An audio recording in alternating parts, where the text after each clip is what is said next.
first time, so now you've got to think.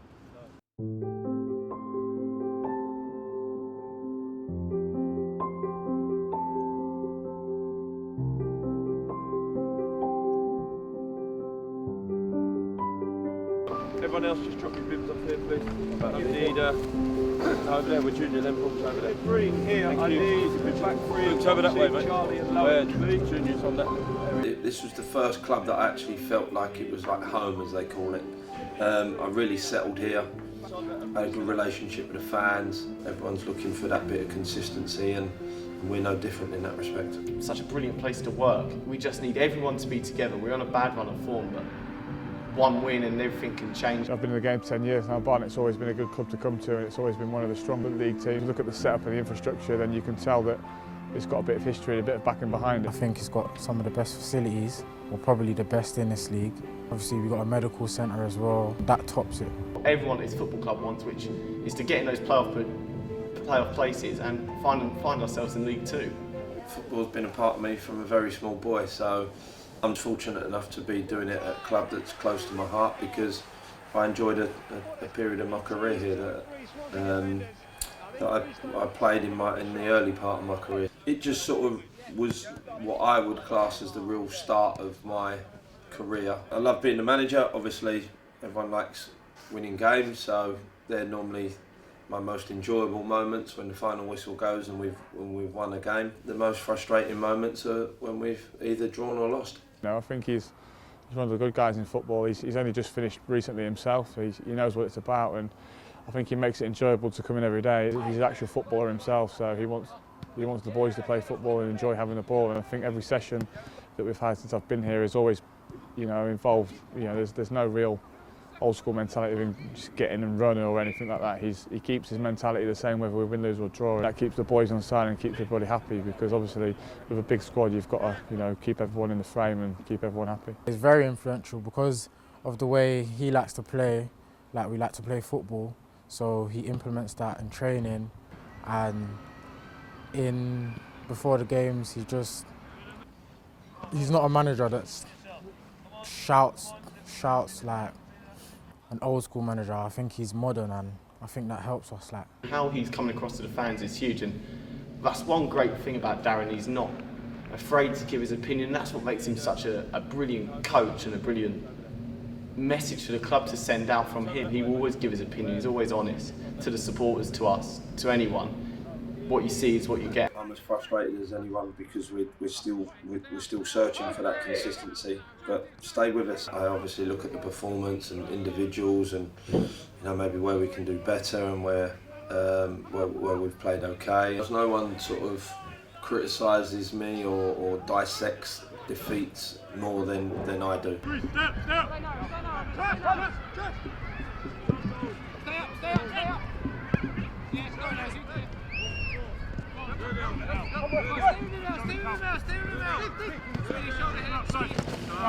Get the proper workers on camera.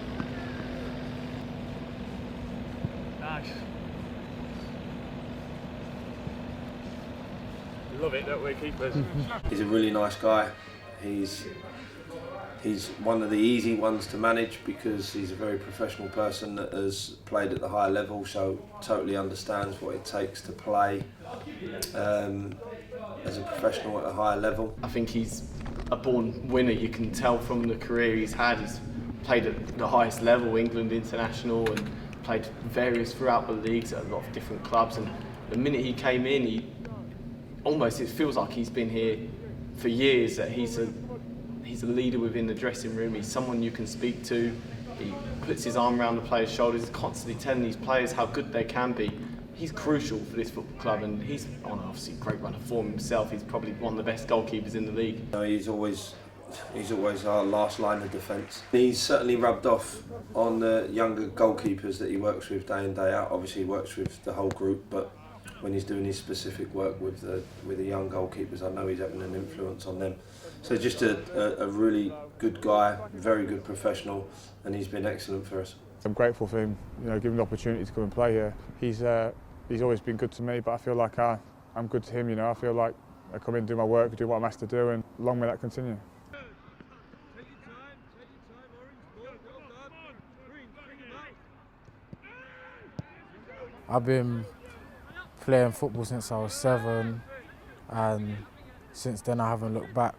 I came from Fulham, but I wasn't first team there, so I was under 23. So this is like, well, I had 1 season in non-league, 2 leagues below, but this is like my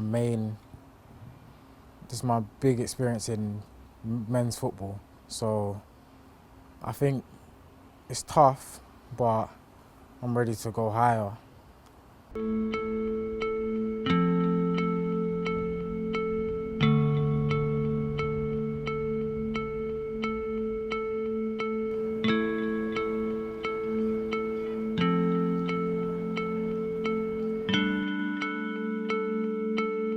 It's no underestimating how big this game is. It feels like probably the biggest game since I joined at the Hive.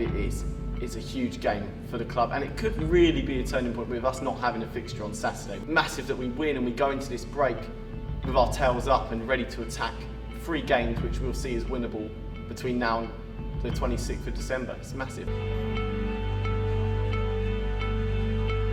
I really enjoy match day. I know it can be frustrating for everyone at times, obviously when the result doesn't go how we want it. We need to play to our potential, which we've seen on a few occasions this season, which are, you know, when we move the ball quickly and we attack and we're energetic and there's an intensity about what we do. It's a must win because when we played them at their place, we didn't play well and they beat us, and they were going through a bad patch. At home, we've got to beat them. Just try and enjoy as much of the moment as I can until the serious stuff happens. So I think until the whistle actually blows, I just try and keep myself in a bit of a jolly mood and try and keep smiling. We'll have a chat with Carl because he walks out in front of me, and just kind of not really focus on it until that whistle blows. I don't really feel too pressured when I'm on the pitch. I just try and block out the fans and that, and just do my own thing and play my own game. Yeah, I think we should be good for a win. I think Darren's going to get the guys going tonight. We've got enough about us to get a win tonight. Just got to work hard, move the ball a bit quicker, try and get in behind teams, get the full-backs overlapping. I think if we move the ball quicker, we've got a chance. We've got the quality in the team. I mean, I think confidence has probably been knocked a bit with the run we've been on. We've got the quality. I think we can do it tonight. Fingers crossed. Fingers crossed that they do it. I don't want to travel all the way from Sweden to here to see them lose. So we go for a win. If they've got to win, they have to. Try and rally them, go for it. You know, just go for the throat and hopefully, because we all know that they can play bloody good football, but it hasn't always happened. But if they decide to turn it on, they're more than capable of having a comfortable win. We know what we're capable of. I think we just got to keep it that way, because if we start dropping our heads and feeling sorry for ourselves, then it's just only going to reflect on the pitch. It's a massive game for him tonight, and it's a massive game for the club that we need to win, but his leadership will be absolutely key if we're going to go and take 3 points against Ebbsfleet. And in the wall, JT, you're number 1. Yep. Sweeney 2, Harry Taylor 3, Dunny 4. If you need a 5th, Simeon, alright? You can only affect what you can affect as a goalkeeper. Instead of going chasing the game and trying to make things happen, that's when you get caught out and make mistakes. Yeah, looking forward to it, obviously. Perfect weather for a keeper, nice and wet. Hopefully it's a quiet one though, and hopefully we can take the 3 points home and just start bright and give these something to cheer about. Him in there, make sure you block him at the same time. The rest of you go in there and block, and L's round and the back. JT, go for it. Go and try and put him in for goal, JT, for a one-touch finish. In Sweden now, the first one we're going to do where you go, if they got a man on the post, you're going to go to Elliot Johnson, who spots it, and he's going to wrap it on underneath the keeper. JT, go for it, right? And in Sweden now, get around the keeper, go stand down. Looking forward to it, really excited. Time to turn the corner. The thing is, when you play Saturday, Tuesday, you ain't got long to wait before your next game to put it right. So let's go out there and be positive and get a win. Come on, come in and have a listen to children's sleep. Don't need to say much. Too much talking around this place. Got to be some fucking action. Listen, work as hard as you fucking possibly can for each other. You're a team out there. Let's not be individuals anymore. Let's be a team. We've got to fucking cover each other's back. When we defend, it ain't his job and his job, it's all of our jobs to defend. Like when we attack. At times our 3 might become a 5. Good, Dave and Harry, drop in, be a 5. Be solid, let's be fucking hard to beat. If we're dominating and we're on top and we're passing well, we're confident, we're fucking brave, Dave and Harry can get on, because Dunny and JT will play from behind the ball, nice and solid. When JT in particular lands on the ball, need forward runners, got good range, isn't he? When Dunny and JT, you know, Wes, I want you on the back of their 2 centre midfielders, get you on the half turn. As soon as you get to half turn, time on the ball, Sim walks, on you go, running behind, cause problems. I do not want Ebbsfleet to have 1 second peace when they're on the ball. I want them having a Barnet player fucking breathing down their face, wanting to take it off. Because today, we turn the corner. Come on, I work with a group of players that I really enjoy being around, and they're a good set of lads. And I go into every game just really hopeful that they're going to play to their maximum, play to their potential, because I know I've got some good players. I shout and sort of encourage from the sideline, but there's only so much you can do once the whistle gets blown and the game's underway. It's kind of up to the boys from there on in.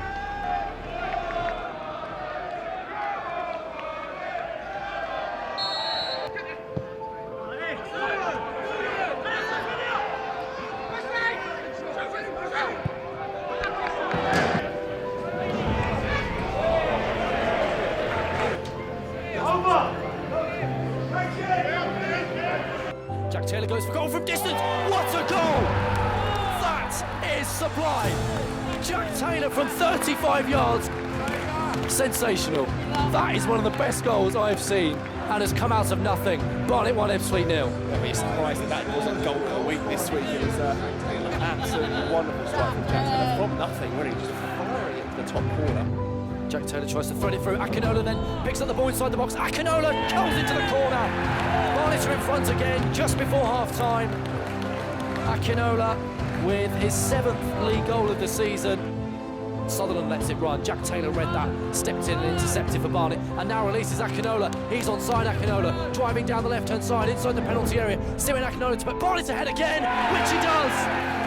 Instant response from Darren Currie's side. Akinola 2nd of the game, and another really composed finish from Simeon Akinola. What a game this is. Barnet 3, Ebbsfleet 2. Josh Walker does well to get away from Payne.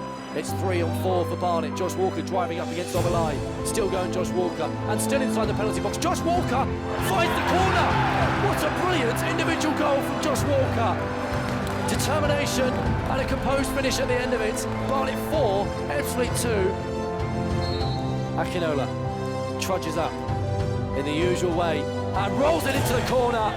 Barnet 5, Ebbsfleet 2.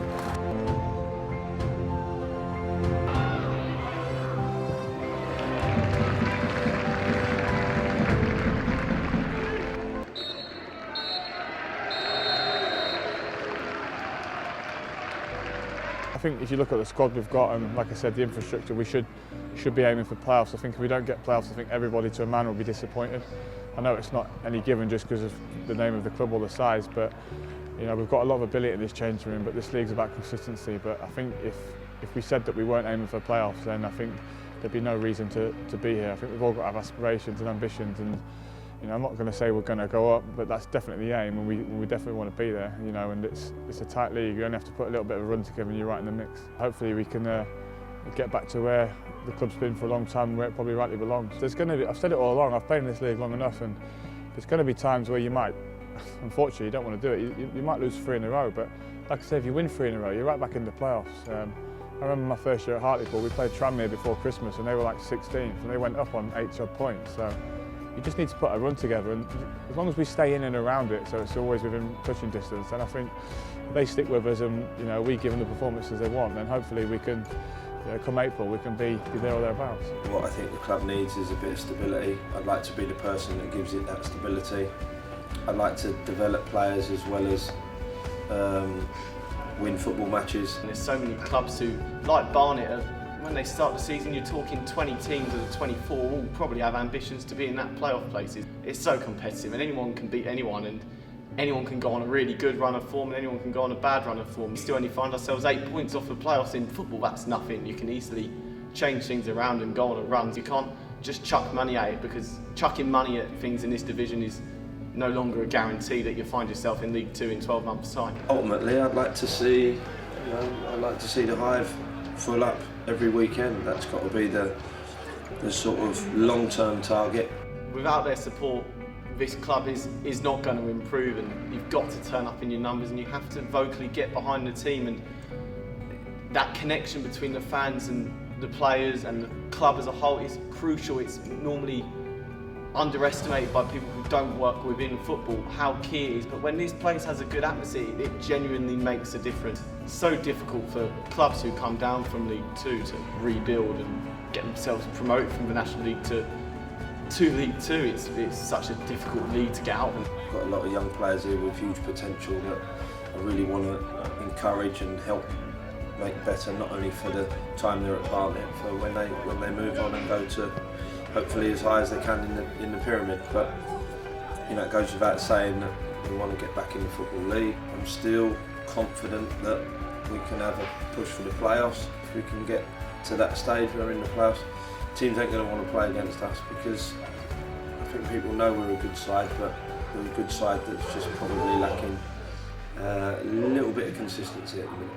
There's been evidence in recent years of the likes of Aldershot, Tranmere that have maybe been in the wrong half of the table come Christmas, come the turn of the year, and they've gone on an unbelievable run in the second half of the season.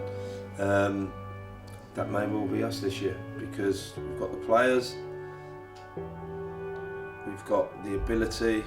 What we just need to do is find a bit of consistency and continue working hard. But my main message is to the fans is to stay with us.